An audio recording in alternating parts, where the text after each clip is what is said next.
पूर्णमदः पूर्णमिदं पूर्णात् पूर्णमुदच्यते पूर्णस्य पूर्णमादाय पूर्णमेवावशिष्यते। ॐ शान्तिः शान्तिः शान्तिः।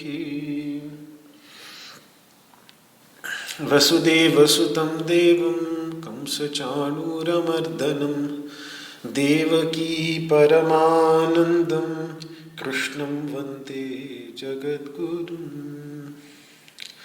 सर्वोपनिषदो गावो दोग्धा गोपालनन्दनः पार्थो वत्सः सुधीर्भोक्ता दुग्धं गीतामृतं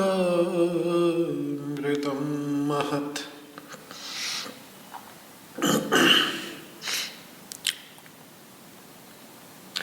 न कामयेऽहं गतिमीश्वरात् पराम् अष्टर्धियुक्तां पुनर्भवं वा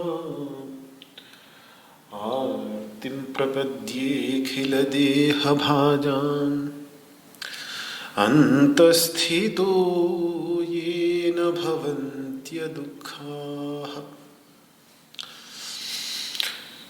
विश्वं दर्पणदृश्यमाननगरी तुल्यं निजान्तर्गतं पश्यन्नात्मनि मायया बहिरिभूत् भूतं यथा निद्रया। यस्साक्षात् कुरुते प्रबोधसमये स्वात्मानमेवाद्वयं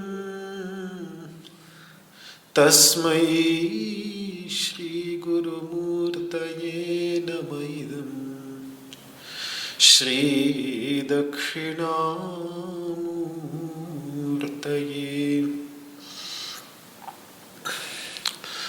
ॐ शान्तिः शान्तिः शान्तिः।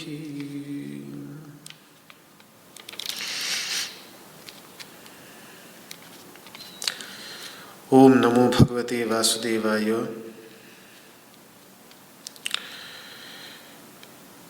श्रीमद् भगवद गीता के सांख्य योग नामक दूसरे अध्याय के 8वें श्लोक के पूर्वार्ध में हमने देखा कि अर्जुन के ये बात समझ में आ गई है कि संसार की कोई भी ऐसी वस्तु नहीं जो मेरे इस शोक को हटा सके, जो शोक मेरी इंद्रियों को सुखाए दे रहा है। संसार की प्रत्येक वस्तु से उसे वैराग्य हो गया है, अरुचि हो गई है। उसे अब संसार की किसी भी वस्तु से कोई आशा नहीं, और अपनी इंद्रियों पर उसका ध्यान, अपनी इंद्रियों तक उसका ध्यान आ गया है।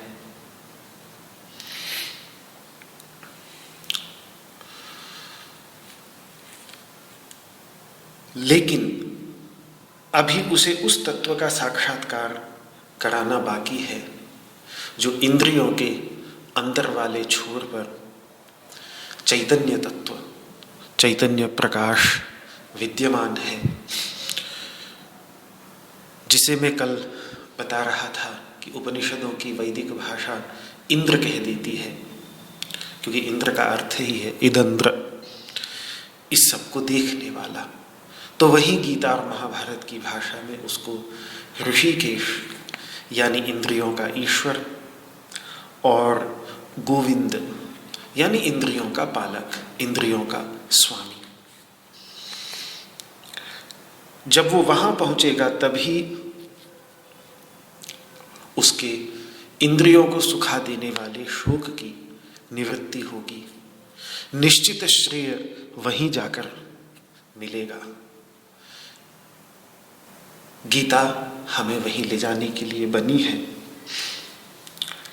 इतना विचार कल हुआ था। उत्तरार्थ को भी देख लेते हैं, एक बार उच्चारण कर ले श्लोक का।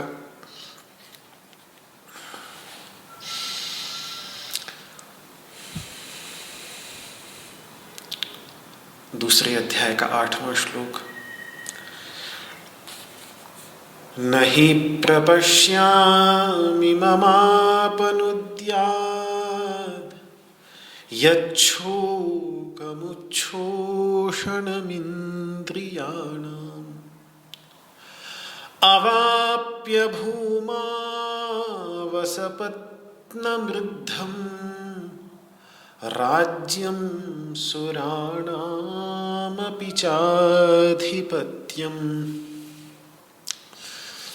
नहि प्रपश्यामि ममापनुद्यात् यच्छोकमुच्छोषणमिन्द्रियाणाम् अवाप्य भूमा वसपत्नमृद्धम् राज्यं सुराणामपि चाधिपत्यम्। नहि प्रपश्यामि ममापनुद्यात् यच्छोकमुच्छोषणमिन्द्रियाणाम् अवाप्य भूमा वसपत्नमृद्धम् राज्यं सुराणामपि चाधिपत्यम्।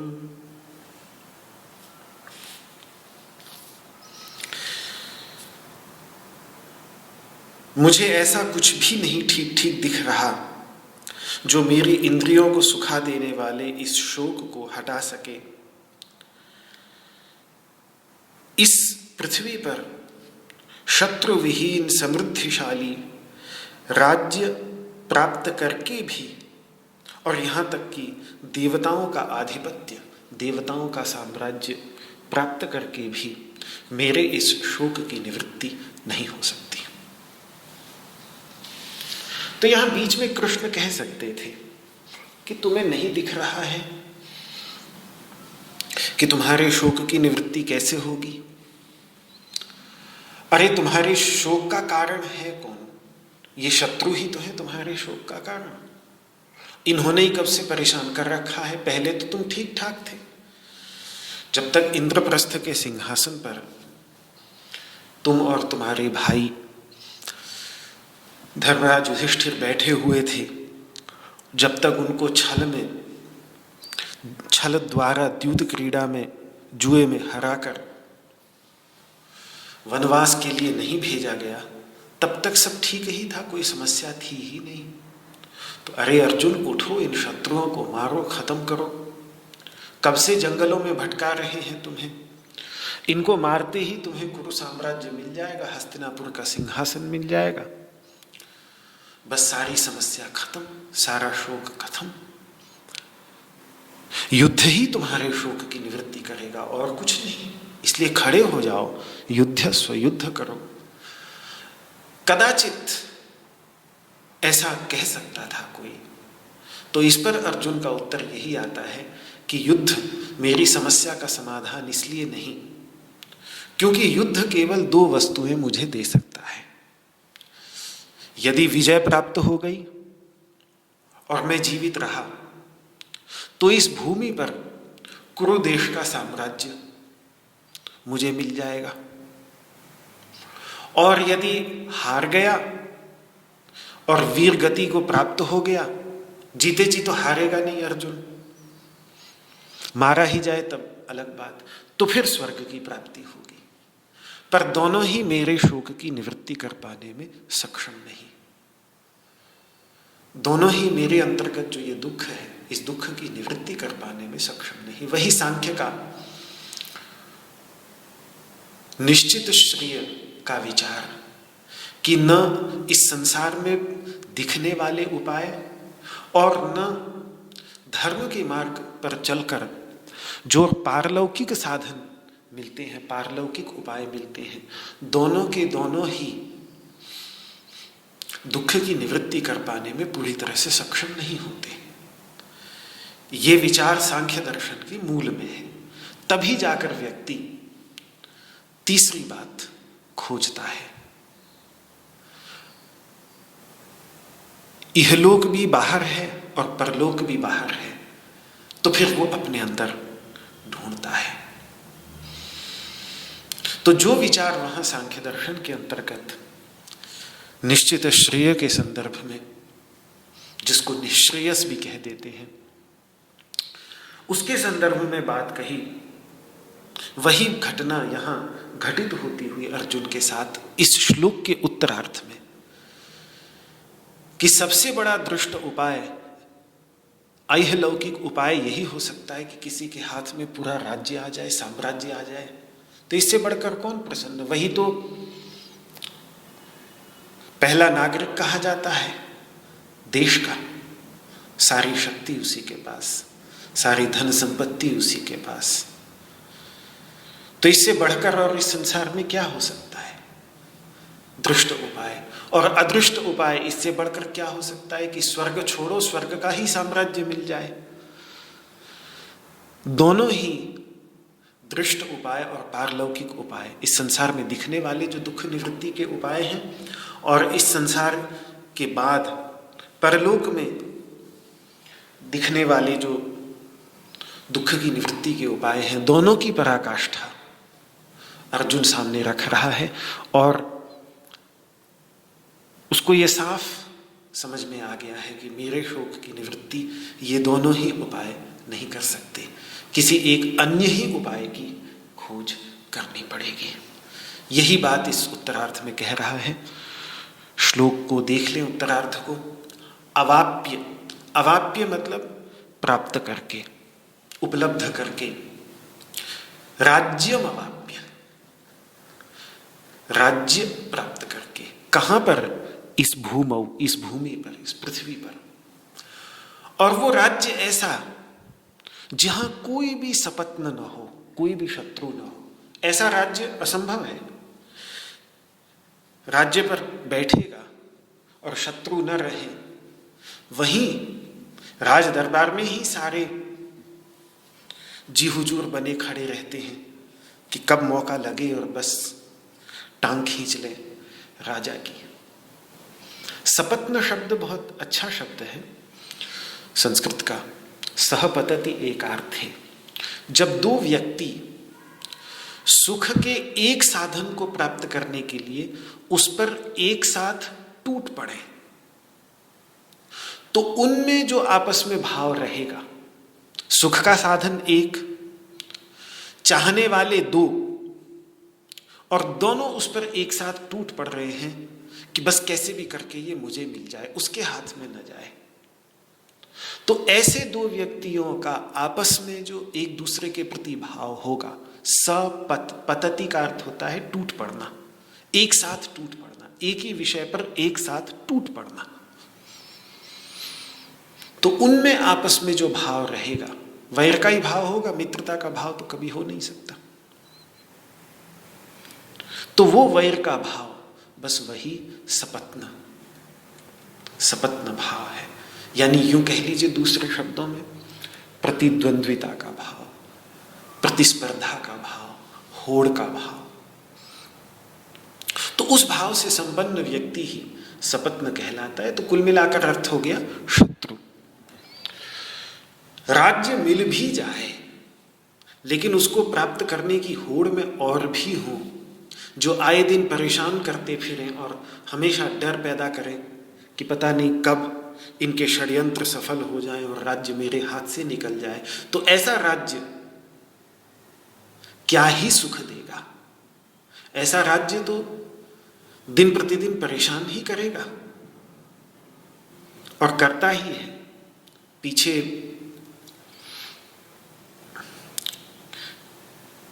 मनोवैज्ञानिकों ने एक बड़ी रुचिकारी शोध निकाला जिसमें उन्होंने अध्ययन किया अमेरिकी राष्ट्रपतियों के सफेद बालों पर कि कितने अपने कार्यकाल में, 4 वर्ष का शायद वहाँ कार्यकाल होता है, भारत में तो 5 वर्ष का होता है, वहाँ 4 साल का होता है। तो 4 साल के कार्यकाल में कितने राष्ट्रपति कितने काले बाल लेके आते हैं और फिर कितने सफ़ेद बाल लेके जाते हैं। उसी से पता चल जाता है कि कितना भयानक तनाव, कितना भारी तनाव उस एक व्यक्ति के ऊपर 4 साल के अंतर्गत, क्योंकि होड़ इतनी है, सपत्न इतने हैं, समस्याएं इतनी हैं।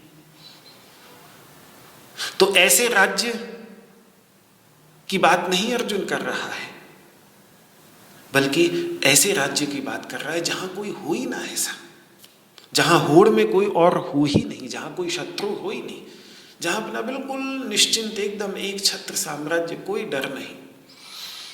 अच्छा चलो, इस प्रकार का राज्य मिल भी गया, पर राज्य ही अपने आप में अभाव से ग्रसित हो, राज्य का कोष हो बिल्कुल खाली,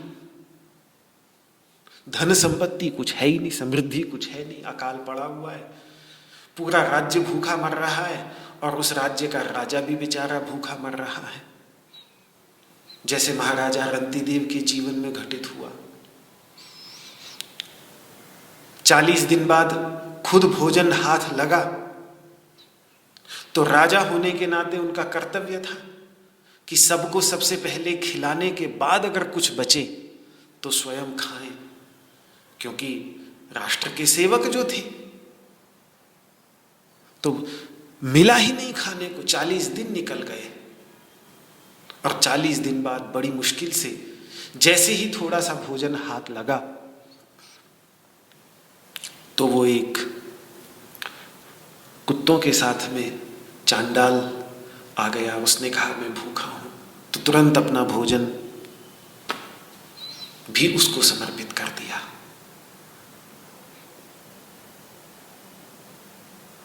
तो फिर ऐसा राजा बनने से तो ना बनना बेहतर, क्योंकि ऐसा राज्य तो बहुत ही दुखी करेगा। वहां अपने कर्तव्य का पालन करने के लिए कितनी तपस्या करनी पड़ेगी राजा को, कि राजा न होते स्वयं तो शायद उनको भोजन पहले मिल जाता, लेकिन चूंकि राजा थे, अपने कर्तव्य का पालन कर रहे थे। एक बात मैंने कही, वैसे महाराजा रंतिदेव का जो कथानक है पुराणों के अंतर्गत, बहुत ही हृदय की गहराइयों को छू जाने वाला। ये दोनों श्लोक जो मैं बोलता हूँ मंगलाचरण में और अंत के शांति पाठ में, न काम ये हम गतिमीश्वरात् पराम अष्टर्थि युक्ताम पुनर्भवम वा आर्तिम प्रपद्ये खिल देह भाजाम अंतस्थितो ये न भवन्त्य दुःखाः, जो मैं प्रारंभ में बोलता हूँ प्रतिदिन, ये महाराजा रंतिदेव का ही वाक्य है। और अंत में भी जो मैं सर्वे भवन्तु सुखिनः के बाद बोलता हूँ, न त्वहं कामये राज्यं न स्वर्गम न पुनर्भवम कामये दुख तप्तानाम प्राणिनाम आर्तिनाशनम, ये महाराजा रंतिदेव का ही वाक्य है। तो बहुत सुंदर कथा है, लेकिन एक उदाहरण के रूप में मैंने आपके सामने बात रखी कि अगर समृद्धि से रहित, अभाव से ग्रसित, बिल्कुल खाली हो चुके कोष वाला राज्य होगा तो ऐसा राज्य भी दुखी ही करेगा। कंगाल राजा बनकर भी क्या करना। तो इसलिए अर्जुन ने स्पष्ट कर दिया कि पूर्ण समृद्ध राज्य हो, कोई शिकायत ही नहीं, ना कोई शत्रु जो छीन सके और ना कोई कमी उसके अंतर्गत हो। मुझे दूसरा उदाहरण देना चाहिए था, रंतिदेव के सिवा एक दूसरा उदाहरण है भगवान श्री कृष्ण के प्रपौत्र वज्रनाभ का। कहीं उनको वज्र, कहीं वज्रनाभ कहते हैं। उनकी कुछ ऐसी ही अवस्था दिखती है। भगवान श्री कृष्ण के प्रपौत्र थे। भगवान श्री कृष्ण के पुत्र हो गए प्रद्युम्न, प्रद्युम्न के पुत्र हो गए अनिरुद्ध, और ये अनिरुद्ध और उषा के पुत्र थे वज्र या वज्रनाभ इनको कहते थे। जिस समय समस्त यादव कुल का महर्षि दुर्वासा के शाप के परिणाम स्वरूप मदिरापान के कारण यादव कुल का जो संहार हुआ है, शाप तो एक बहाना था, वास्तव में जो सारे धर्म कर्म छोड़कर मदिरापान में आसक्त हो गए थे और उस मदिरापान में उन्मत्त होकर संतों का, महर्षियों का अपमान कर देना, हंसी मजाक उड़ा देना, ये सब करने लगे थे। तो उसके परिणाम स्वरूप जो बुद्धि भ्रष्ट हुई, उसी के परिणाम स्वरूप वह यादव कुल आपस में ही लड़ मर कर समाप्त हो गया था। कोई नहीं उसमें बचा। एक अकेला व्यक्ति जो बचा था, जिससे यादव वंश आगे यदु वंश चला है, वृष्णि वंश चला है, वो है ये वज्रनाभ। अब बचा कोई नहीं। द्वारका तक भी समुद्र में डूब गई तो कहाँ जाते, ना कोई जनता रही, ना देश रहा। देश भी समुद्र में डूब गया, देश की जनता आपस में लड़ मर कर समाप्त हो गई। तो कहाँ जाते, वापस हस्तिनापुर आ गए।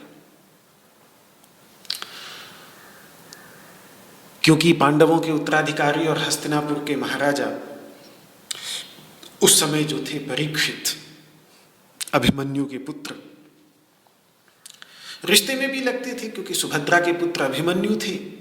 सुभद्रा भगवान श्री कृष्ण और बलराम की बहन थी, तो यादव कुल की ही थी, और उन्हीं के पुत्र थे महाराजा परीक्षित। बड़े प्रसिद्ध हैं भागवत में, पूरी भागवत ही उनको सुनाई है। परम भक्त भगवान के गर्भ में से निकलते के साथ उसी देवता को आंख फाड़ फाड़ कर ढूंढ रहे हैं कि कहाँ गया वो जिसने गर्भ में मेरी रक्षा की थी अश्वत्थामा के ब्रह्मास्त्र से। तो ऐसे महाराजा परीक्षित परम भागवत उनके मित्र थे। तो परिणाम स्वरूप जब समस्त यादव कुल का संहार हो गया, द्वारका भी समुद्र में डूब गई, तो हस्तिनापुर वापस आ गए। और उस समय स्वर्गारोहण पर निकल रहे थे पांडव। तो जहां उन्होंने महाराजा परीक्षित को हस्तिनापुर का साम्राज्य दिया, वहां भगवान श्री कृष्ण के प्रपौत्र वज्रनाभ को भी मथुरा का राजा बना गए। अपने पौत्र परीक्षित को हस्तिनापुर का कुरुदेश का साम्राज्य दिया और भगवान श्री कृष्ण के प्रपौत्र वज्रनाभ को मथुरा का राजा बनाया। पर व्रजमंडल में था कौन? कोई था ही नहीं, क्योंकि वो व्रजमंडल में जितने थे उन सबको तो भगवान द्वारका लेके चले गए। तो व्रजमंडल बिल्कुल उजाड़, खाली एकदम। मथुरा मंडल में है ही नहीं कोई। अच्छा, जो द्वारका गए वो वहां आपस में लड़ मरे, तो अब जनता तो थी ही नहीं। तो जब व्रजमंडल पर उनका राज्याभिषेक होता है तो वो यही कहते हैं कि अरे ये आप क्या कर रहे हैं, ये मथुरा मंडल तो बिल्कुल ही प्रजा विहीन है, निर्जन है, यहां राजा की क्या शोभा।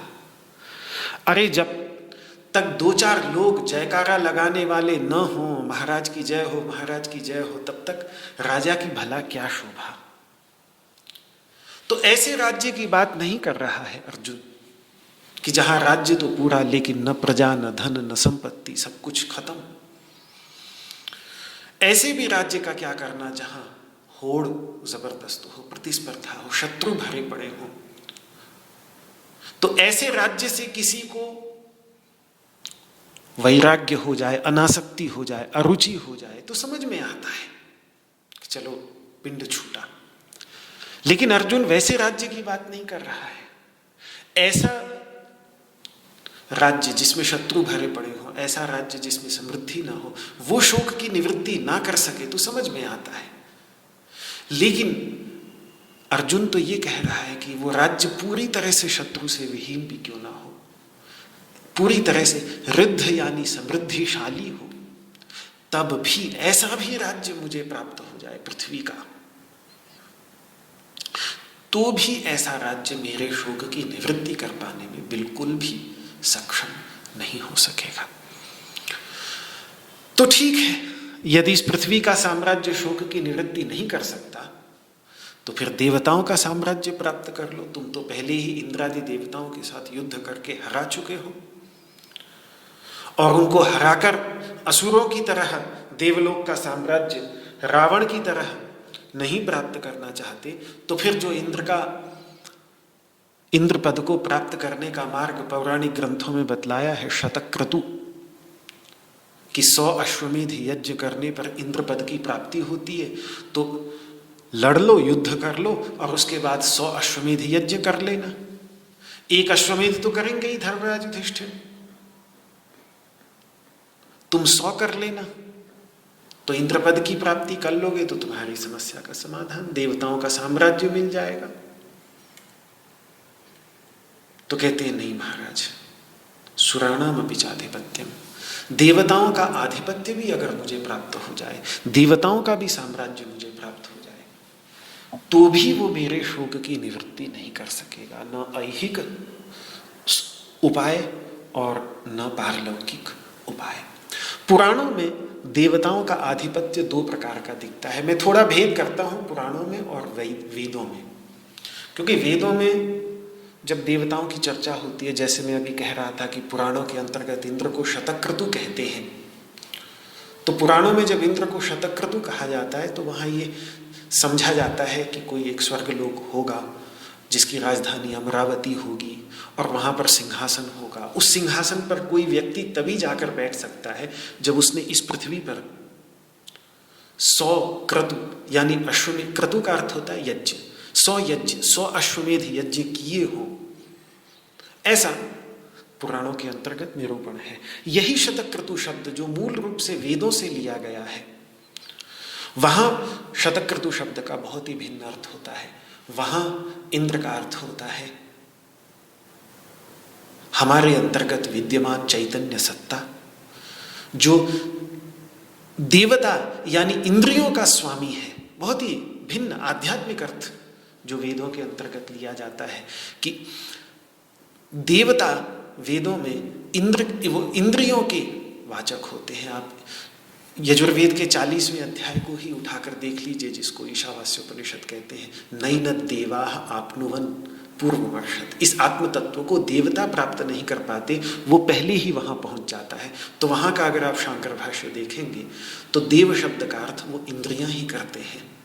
देवलोक के देवता अर्थ नहीं करते, इंद्रियां अर्थ करते हैं। क्यों? क्योंकि देव प्रकाशक होते हैं, इंद्रियां बाह्य विषय जगत को प्रकाशित करती हैं, रूप को आंख प्रकाशित करती है, शब्द को कान प्रकाशित करते हैं। तो अपने अपने विषयों के प्रकाशक होने के कारण इनको देव कहा जाता है, और इन देवताओं का स्वामी, इसलिए मैं कह रहा था जिसको यहाँ महाभारत की भाषा में गोविंद या ऋषिकेश इंद्रियों का ईश्वर कहते हैं, उन्हीं देवताओं का स्वामी, देवताओं का अधिपति इंद्र अपने अंतर्गत विद्यमान चैतन्य सत्ता है, जो शतक्रतु, जिसको जब वेद शतक्रतु कहता है तो वहां क्रतु का अर्थ यज्ञ नहीं करते, बल्कि क्रतु का अर्थ संकल्प करते हैं, प्रज्ञा करते हैं।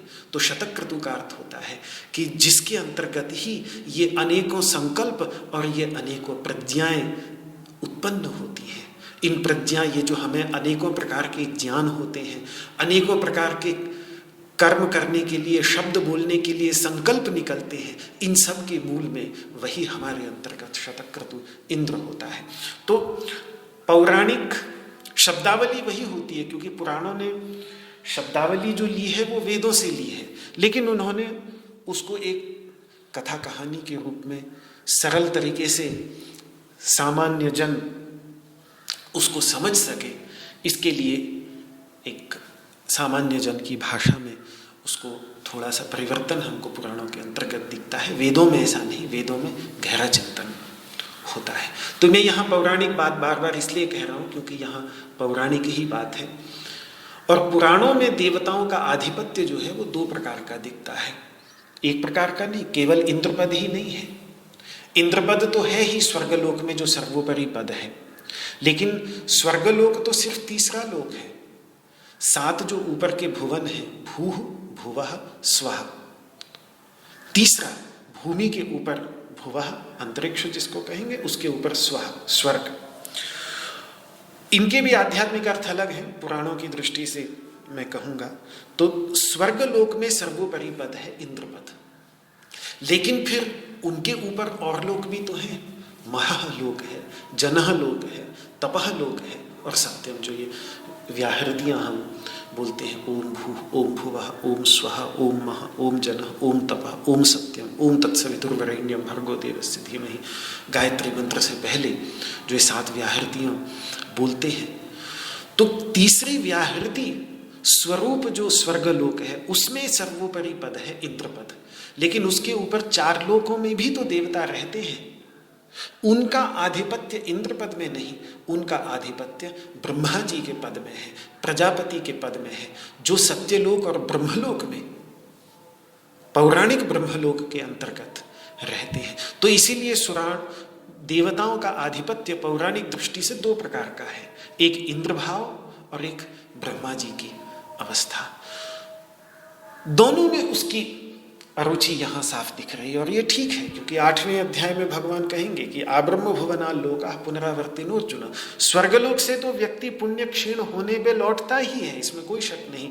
ययाति आदि अनेकों की कथा कहानियां भरी पड़ी है पुराणों के अंतर्गत, लेकिन उनके ऊपर सत्यलोक पर्यंत, ब्रह्मलोक पर्यंत भी, वहां से भी व्यक्ति लौटकर आ जाता है। तो निश्चित श्रेय की उपलब्धि, चिरस्थायी श्रेय की उपलब्धि वहां पर भी नहीं हो सकती। इसीलिए अर्जुन के लिए दोनों ही यहाँ व्यर्थ हो चुके हैं। ये सब गहरा विचार ब्रह्मसूत्रों के अंतर्गत है। ब्रह्मसूत्रों का अध्ययन करने पर हमें पता चलता है कि कर्मकांड, वैदिक कर्मकांड करने से इंद्रपद, और वेदों में जो उपासना कांड है वो व्यक्ति को हिरण्यगर्भ ब्रह्मा जी के पद तक ले जा सकते हैं। पर दोनों ही अवस्थाओं से व्यक्ति संसार में लौटकर आ जाता है। उन दोनों से परे केवल वो ज्ञानकांड ही ले जा सकता है, पर ब्रह्म परमात्मा तत्व की ओर ही यद्गत्वा न निवर्तन्ते तद्धाम परमं मम, वहां केवल वो अनुभूति पर ज्ञान ही ले जा सकता है, जिसकी खोज अब अर्जुन को जाने अनजाने हो रही है। चाहे अभी उसे नहीं पता, लेकिन भगवान जानते हैं और मुस्कुरा रहे हैं इसीलिए कि देखो ये बड़ा अच्छा हुआ, इसने अपना काम कर लिया, कम से कम इसकी अब ब्रह्मलोक पर्यंत रुचि समाप्त हो गई, अब इसको मैं परम पद की ओर ले जा सकता हूं। बाह्य समृद्धि दूसरे शब्दों में उसके लिए व्यर्थ हो चुकी है। वैसे भी आंतरिक समृद्धि के लिए आनंद जिसको कहते हैं, क्योंकि आनंद का अर्थ ही है, आनंद में जो नद धातु है उसका अर्थ ही होता है समृद्धि। तो आनंद का अर्थ ही है एक आंतरिक समृद्धि की अवस्था। तो आंतरिक समृद्धि की अवस्था के लिए बाह्य समृद्धि के मायने कम ही हैं।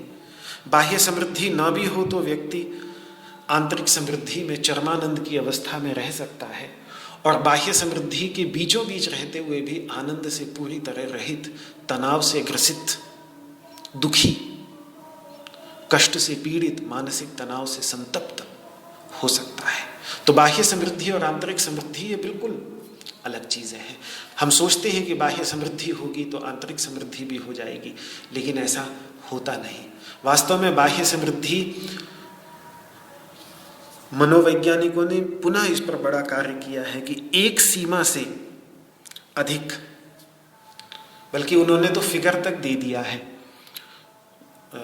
अमेरिका के अंतर्गत $60,000 प्रति वर्ष की कमाई से ऊपर की कमाई व्यक्ति को और कुछ अतिरिक्त सुख और आनंद नहीं दे सकती। ये उन लोगों का वहाँ के हिसाब से निष्कर्ष उन लोगों ने फिगर्स तक भी दे देते हैं वो तो उसके ऊपर की जो समृद्धि है वो हमारे सुख को कुछ अधिक बढ़ा दे, उल्टे शायद दुख को ही बढ़ाने का काम करेगी। बाह्य समृद्धि वहां ज्यादा किसी काम की नहीं, आंतरिक समृद्धि में। तो इस पृथ्वी के निष्कंटक पूर्ण समृद्ध राज्य की बात तो छोड़ो, देवलोक का साम्राज्य भी, पौराणिक इंद्र पद भी या प्रजापति ब्रह्मा जी का पद भी अब उसके शोक की निवृत्ति करने में सक्षम नहीं।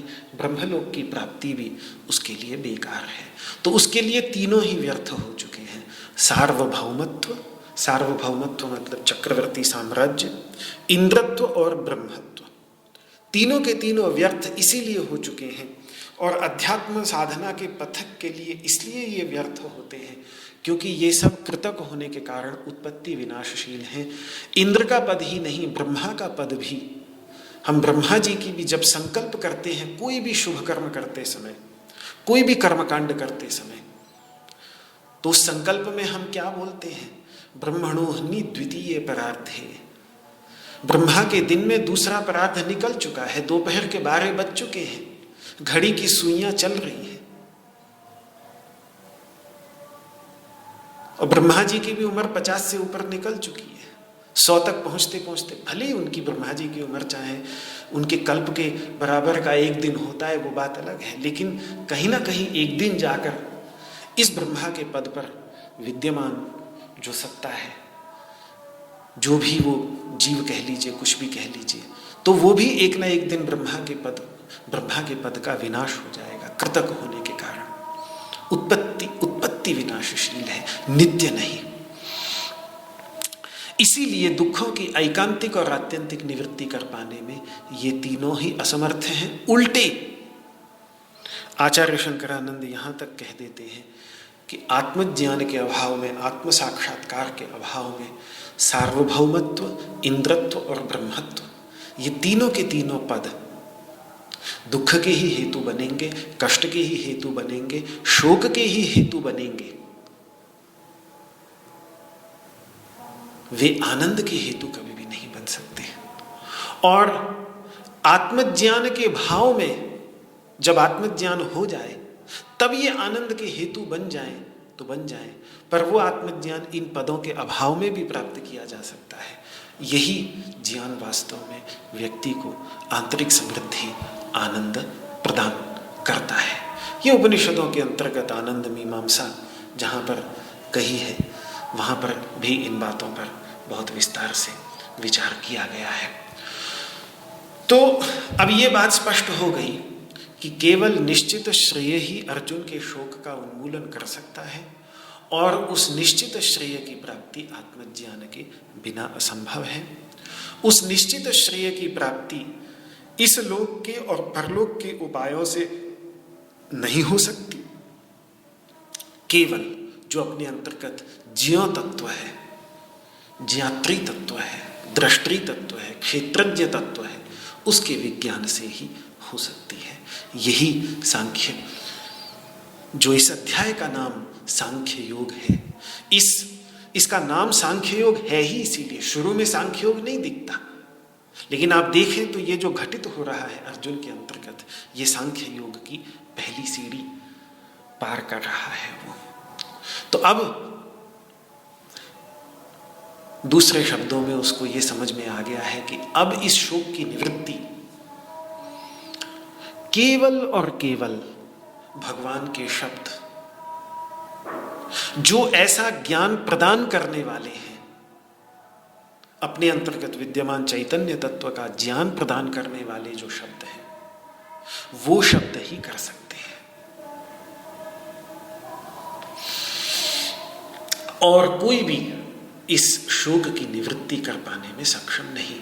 इसीलिए आगे स्वयं अर्जुन भी कहेंगे, त्वदन्यः संशयस्यास्य छेता न हि उपपद्यते, आपके सिवा इस संशय को छेद देने वाला, इस संशय को काट फेंकने वाला और कोई है ही नहीं।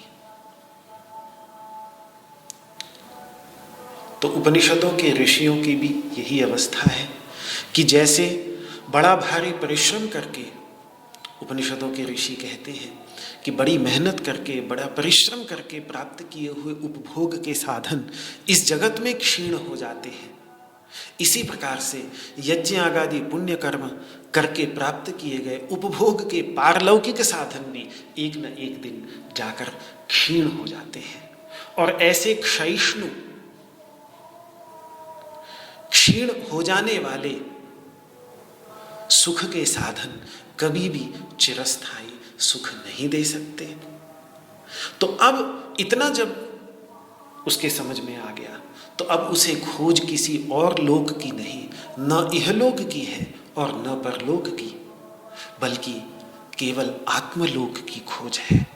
जो उपनिषदों के ऋषि कह देते हैं, येषां नः अयम आत्मा अयम लोकः, यही आत्मा, यही हमारा जो आत्मा है, आत्म तत्व है, शुद्ध चैतन्य तत्व है, यही हमारा एकमात्र लोक है। और ये यही है जिसको हम अभी इसी समय प्राप्त कर सकते हैं। हम उसको प्राप्त करना चाहते हैं। उसे सुख के साधनों के अधीन रहने वाले सुख की खोज नहीं, उसे सुख के साधनों के परतंत्र रहने वाले सुख की खोज नहीं, अपितु स्वतंत्र सुख की खोज है। वो पूरी तरह से स्वतंत्र सुख चाह रहा है, जो न इस संसार के सुख के साधनों के अधीन हो और न अगर कहीं कोई परलोक है तो उसके सुख के साधनों के अधीन हो।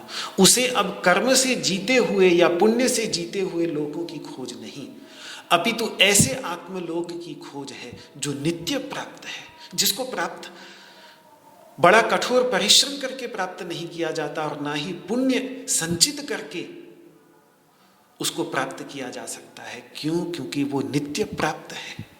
उसे प्राप्त करने की कोई आवश्यकता ही नहीं, वो नित्य प्राप्त है, केवल उसके प्रति जागृत होना है। स्वप्नावस्था में अपने सहज स्वरूप को जो हम खोए हुए से प्रतीत होते हैं और कुछ का कुछ अपने को समझ बैठते हैं, ये वास्तविकता नहीं, ये यथार्थ नहीं। यथार्थ तो वही है कि हम वही हैं जो हैं, लेकिन भूल गए हैं, विस्मृति हो गई है। बस वो अपना वास्तविक स्वरूप नित्य प्राप्त है।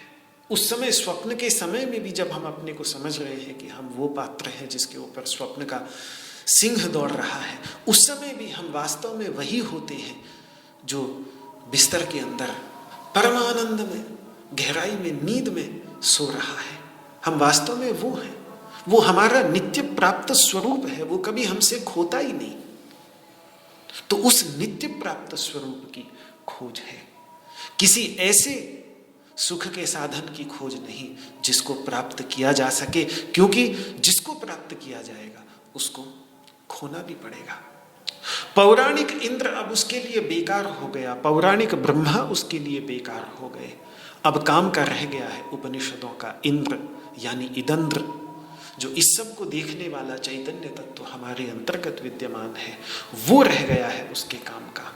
उसके काम का पौराणिक ब्रह्मा पद बेकार हो चुका है, लेकिन परब्रह्म परमात्मा तत्व जो बृहत्तम तत्व है इस ब्रह्मांड का, जो पुनः आत्मस्वरूप में हमारे अंतर्गत ही विद्यमान है, उसी प्रकार से जैसे बृहत्तम सूर्य एक छोटे से दर्पण के अंतर्गत प्रतिबिंबित होकर उस दर्पण के अंदर प्रविष्ट हो जाता है, इसी प्रकार से हमारी बुद्धि रूपी, मन रूपी दर्पण के अंतर्गत जिसका अंश प्रतिबिंबित होकर हम अपने रूप से उसको समझते हैं, वो परब्रह्म तत्व की उसे खोज है। अब उसे खोज है उस इंद्र की जो इंद्र परमेश्वर है, परमात्मा है, उसी इंद्र की जो जिसके विषय में वेद कह देता है कि जो स्वतः एक होता हुआ भी अपनी माया से, अपनी प्रज्ञाओं से इस जगत के रूप में नाना प्रकार का दिखता है। इंद्रो माया भी पुरूपयते, उस इंद्र की खोज है। पौराणिक ब्रह्मा भी अब उसके लिए बेकार हो गया, ब्रह्मलोक में उसकी अरुचि हो गई है। आब्रह्म भवनाल्लोकः पुनरावर्तिनोर्जुन, तो अब उसे उस ब्रह्म तत्व की खोज है, ब्रह्मलोक की खोज नहीं, ब्रह्म तत्व की खोज है, जिसे गीता 15वें अध्याय में परम पद कह देती है। ततः पदम तत्परिमार्गितव्यम यस्मिन् गता न निवर्तन्ति भूयः, जिसे वेद विष्णु का परम पद कह देते हैं, जिसे उपनिषद विष्णु का परम पद कह देते हैं, जिसे गीता विष्णु का परम पद कह देती है। तद विष्णु परमम पदम सदा पश्यन्ति सूरयः। और वो पद ऐसा नहीं कि कहीं बाद में जाकर प्राप्त किया जा सके। जो उस परम पद के प्रति जागृत हो जाते हैं वे उस परम पद को इस प्रकार अपने चारों ओर देखते हैं जैसे खुले आकाश में दृष्टि कभी भी व्याहत नहीं होती और खुले आकाश में दूर दूर तक जो होता है वो सब साफ दिखता है। यही तो ऋग्वेद के इस मंत्र का भाव है। तद विष्णु परमम पदम, उस विष्णु के परम पद को सदा पश्यन्ति सूरयः, जो सूर्य जो मेधावी हैं वो सदा उस विष्णु के परम पद का दर्शन करते रहते हैं। दिवीव चक्षुराततम, जैसे खुले आसमान में चक्षुएं दूर तक फैली हुई वस्तुओं को स्पष्ट, बिल्कुल स्पष्ट, बिना किसी रुकावट के, आसपास की चीज दिखने में रुकावट आ जाएगी, झाड़ी रुकावट बन जाएगी, दीवार रुकावट बन जाएगी, पत्थर रुकावट बन जाएगी, लेकिन आसमान में दूर दूर तक की चीजें बिना रुकावट के जैसे हमारी आंखें देख लेती हैं, ऐसे ही उस विष्णु के परम पद को सदा दर्शन करते रहते हैं। अब उसकी खोज है। तो इस प्रकार अर्जुन ने बहुत स्पष्ट शब्दों में भगवान के सामने उद्घोषणा कर दी कि उसकी समस्या बिल्कुल अलग तरह की है और युद्ध में कहीं भी उसे समाधान नहीं दिख रहा। इसीलिए वह अगले श्लोक में न युत्स्ये ऐसा निष्कर्ष निकालेगा, ऐसा उद्घोष करेगा। अब शेष गीता में जो बात भगवान कहेंगे उसका सार केवल इतना ही है कि अर्जुन ये बात तो तेरी सही है कि युद्ध से समस्या का समाधान नहीं। क्यों? क्योंकि युद्ध से जो फल प्राप्त होंगे वो फल कभी भी शोक की निवृत्ति कर पाने में समर्थ नहीं, चाहे वो ऐहिक फल हो या पारलौकिक फल हो। युद्ध में विजय प्राप्त हो गई तो साम्राज्य मिल जाएगा, वो भी दुख की आत्यंतिक निवृत्ति नहीं कर सकता। और युद्ध में वीर गति प्राप्त हो चुके सैनिक के लिए जो हम एक विचार मन में रखते हैं कि वो जरूर सीधे स्वर्ग में जाएगा क्योंकि उसने महान आत्मोत्सर्ग किया है देश के लिए, अपने परिवार और अपने जीवन तक को उसने परित्याग कर दिया, तो बहुत बड़ा स्थान, बहुत ही प्राचीन काल से सैनिक को, वीर गति को प्राप्त हो चुके सैनिक को बहुत बड़ा स्थान भारतीय संस्कृति देती है, बहुत बड़ा सम्मान देती है।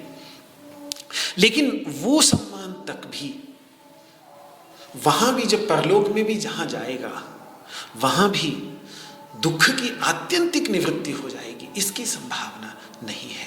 तो युद्ध से ठीक है, समस्या का समाधान नहीं, पर समस्या के समाधान का मार्ग होकर जाता है स्वकर्तव्याचरण से ही, निष्काम भावना से अगर उस स्वकर्तव्याचरण को किया जाए। तो युद्ध क्या फल समस्या का समाधान नहीं है, ये बात भगवान श्री कृष्ण बिल्कुल स्वीकार कर रहे हैं। जो यहां अर्जुन ने उद्घोषणा कर दी कि युद्ध से जो दो प्रकार के फल प्राप्त होंगे वो दोनों प्रकार के फलों में मेरी कोई रुचि नहीं, इसलिए मैं युद्ध नहीं करना चाहता। भगवान कहेंगे बहुत खुशी की बात है, युद्ध के फलों में अब तुम्हारी बिल्कुल कोई रुचि नहीं, मत लेना युद्ध के इन दोनों फलों को, परित्याग कर देना, लेकिन युद्ध को तब भी मत छोड़ना। क्यों? क्योंकि जो तुम समस्या का समाधान ढूंढ रहे हो वो स्वकर्तव्याचरण को छोड़ने से नहीं प्राप्त होता, बल्कि स्वकर्तव्य को, अपने कर्तव्य को करते रहने से प्राप्त होता है। और अपने कर्तव्य को भी इस तरीके से करना, निष्काम भावना से। तो युद्ध से जो फल प्राप्त होगा वो फल समस्या का समाधान नहीं, लेकिन उस फल के प्रति कामना से जो तुम रहित हो गए हो, वैसे फल के प्रति कामना से रहित होते हुए युद्ध को अपना कर्तव्य समझकर जो इसमें लगोगे तो ये तुम्हारी समस्या का समाधान करेगा। ये बात भगवान अब उनको शेष गीता के अंतर्गत समझाने जा रहे हैं। तो यही जो दो फल हैं जिनकी कामना का परित्याग तुमने कर दिया, बहुत खुशी की बात है, तुम्हें समझ में आ गया कि ये समस्या का समाधान नहीं करेंगे, पर फिर भी वही युद्ध इस भावना के साथ करोगे कि मुझे ये दोनों फल चाहिए ही नहीं, तो फिर यही युद्ध तुम्हारे चित्त की शुद्धि करेगा। और चित्त की शुद्धि हो जाने पर ज्ञान का प्रकाश अपने अंदर से निकलेगा और ज्ञान का प्रकाश जब अपने अंदर से निकलेगा तो परम पद की, उसी परम पद की प्राप्ति होगी। यहीं इसी जीवन में जीवन मुक्ति प्राप्त होगी। तो उसकी प्राप्ति का एक साधन ये युद्ध बन सकता है। ये बात भगवान और हम सब साधकों के लिए, जो हमने तो जाना नहीं है युद्ध करने के लिए, मैंने तो कम से कम, मुझे लगता नहीं है किसी भी हालत में युद्ध करने कभी जाना होगा। तो मेरे लिए, मुझ जैसे साधक के लिए यह उपदेश इसीलिए लाभकारी है क्योंकि युद्ध के दृष्टांत को लेकर युद्ध पर लागू होने वाला ये सिद्धांत हम सबके अपने अपने कर्तव्यों पर भी लागू हो जाता है। दूसरे शब्दों में, यदि हम अपने अपने कर्तव्य कर्मों को फल की इच्छा से रहित होकर सर्वभूत हिते रताः इस मंगलमय कामना के साथ करते हैं, अपने कर्तव्यों को छोड़े नहीं, उनसे प्राप्त होने वाले फल को छोड़ दें, क्योंकि वो समझ में आ गया कि वो फल जो हम कर्तव्य कर्म कर रहे हैं, इनसे जो फल प्राप्त होगा, इनके फलों से मेरी समस्या का चिरस्थायी समाधान नहीं हो सकता, तो छोड़ो इनके फलों को, लेकिन कर्म को तब भी मत छोड़ो। ये भगवान कहना चाह रहे हैं। अपने अपने कर्तव्य कर्मों को उल्टे, ऐसे नहीं कि उन कर्तव्य कर्मों को करना है इसीलिए, बस क्योंकि करना है इसीलिए करें, नहीं नहीं, बल्कि वो ये कहते हैं कि फलेच्छा से रहित होकर किया गया कर्तव्य कर्म ही हमारे अंतःकरण की शुद्धि का साधन बनेगा। और जब अंतःकरण की शुद्धि होगी, ये तब फिर वो कर्तव्य कर्म कर्म नहीं रहेंगे, कर्मयोग हो जाएगा। और वो कर्मयोग बिल्कुल साबुन की तरह है जो हृदय को धो डाल देगा अंदर से। मन और बुद्धि को मानो किसी ने दूध से धो दिया हो, ऐसा काम वो कर्तव्य कर्म जो फल की इच्छा से रहित होकर किया गया कर्तव्य कर्म होगा, वो अंतःकरण की शुद्धि करेगा। और जब अंतःकरण की शुद्धि होगी तो धीरे धीरे भगवत भक्ति, जो संसार में श्रद्धा थी, वो संसार में श्रद्धा धीरे धीरे समाप्त होकर और परमार्थ में श्रद्धा उत्पन्न होगी। और जैसे जैसे परमार्थ, अध्यात्म कह लीजिए, परमार्थ कह लीजिए, उसमें श्रद्धा बढ़ती चली जाएगी, भक्ति बढ़ती चली जाएगी, तो फिर ज्ञान का प्रकाश अपने अंतर्गत, क्योंकि दीपक तो अपने अंदर प्रज्वलित है, वो प्रकाश वही है, केवल थोड़ी सी वो जो चिमनी है, उस चिमनी के ऊपर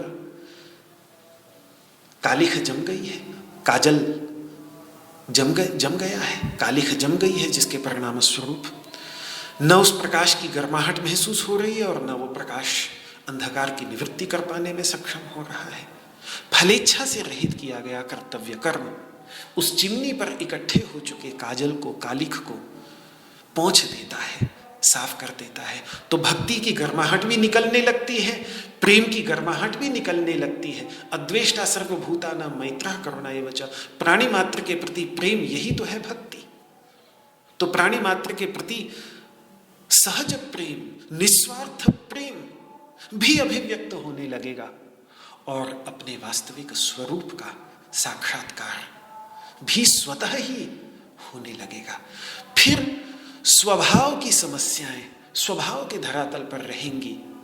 स्वरूप सदैव नित्य शांत स्वरूप रहे, स्वभाव में परेशानी कोई बात नहीं, वो स्वभाव है प्रकृति का, प्रकृति कृत है, प्रकृति में जो संस्कार होंगे वो अपना काम करेंगे।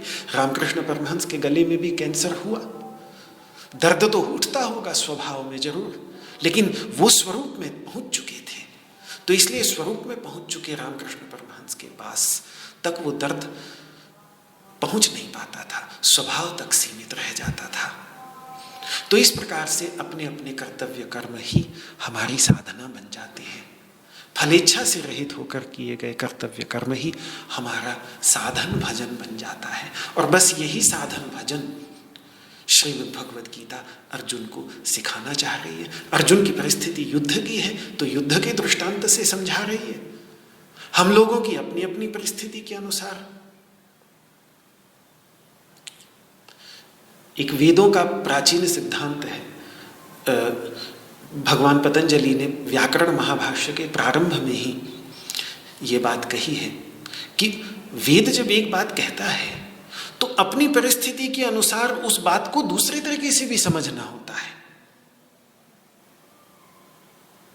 तो यहां युद्ध को लेकर के, ये वेदों का सारभूत उपदेश है श्रीमद् भगवद गीता का, तो यहां युद्ध के दृष्टांत को लेकर के अर्जुन की परिस्थिति में जो उपदेश दिया जा रहा है, इसमें ऊह करने का, जो ऊह शब्द का प्रयोग वहां पर भगवान पतंजलि करते हैं कि ऊह अपनी तरफ से कई बार वेदों में करना पड़ता है, तो यहां भी तो उस प्रकार का ऊह हमें करना पड़ेगा कि जो युद्ध के संदर्भ में भगवान उपदेश कर रहे हैं अर्जुन को, वो हमारे संदर्भ में किस प्रकार का उपदेश होगा।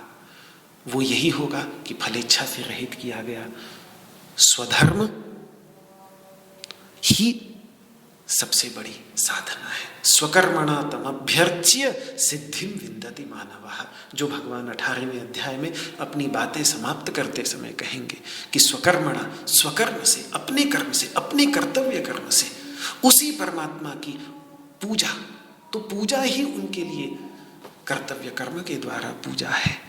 और ऐसी पूजा करके अपने कर्तव्य कर्म, फलेच्छा से रहित होकर किए गए कर्तव्य कर्म से परमात्मा की पूजा करके मानव सिद्धि को प्राप्त हो जाते हैं। उदाहरण भरे पड़े हैं, धर्म व्याध का उदाहरण हो,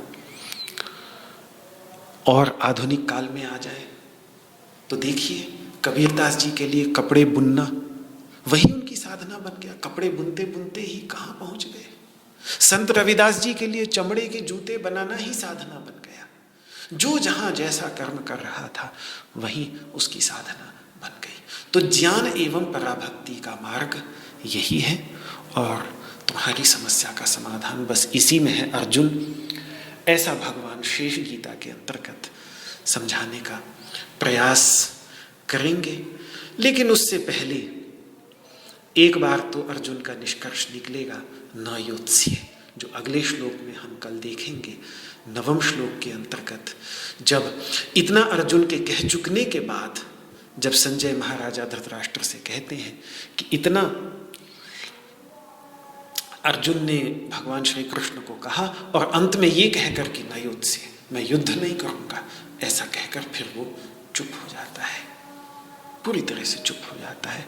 तो कुछ देर तक तो भगवान देखते रहते हैं, फिर मंद मंद मुस्कुराते हुए अपना मुख, अब जाकर वो जगत गुरु कृष्ण जो है वो शोक निवृत्ति के उपाय में लगता है।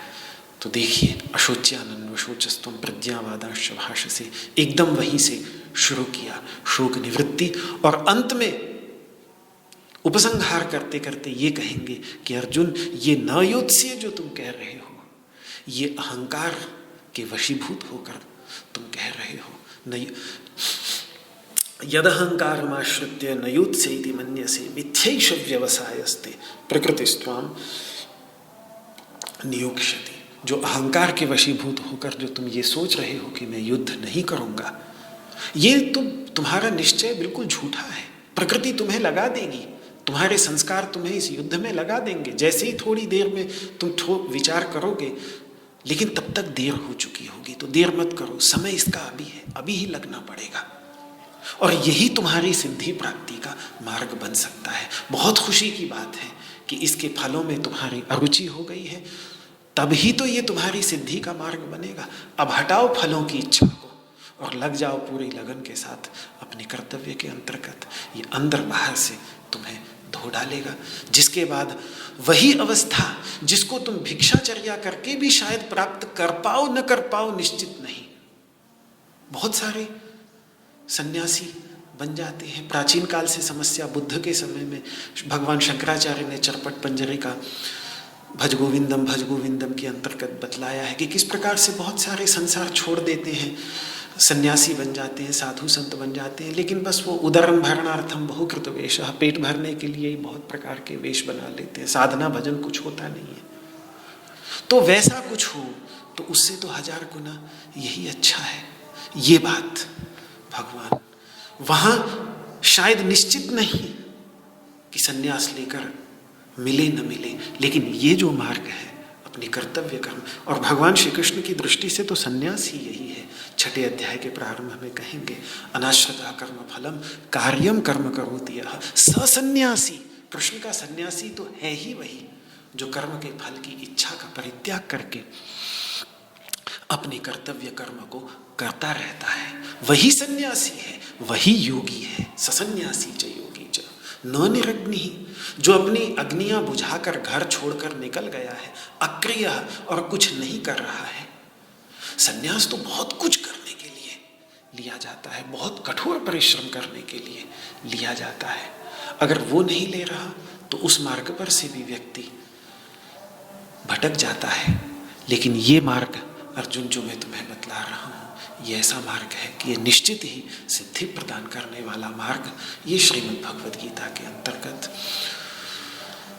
आगे भगवान समझाएंगे, पर इस शेष विचार को कल प्रस्तुत किया जाएगा। आज इस वाक पुष्पांजलि को भगवान श्री कृष्ण के श्री चरणों में समर्पित करता हूँ।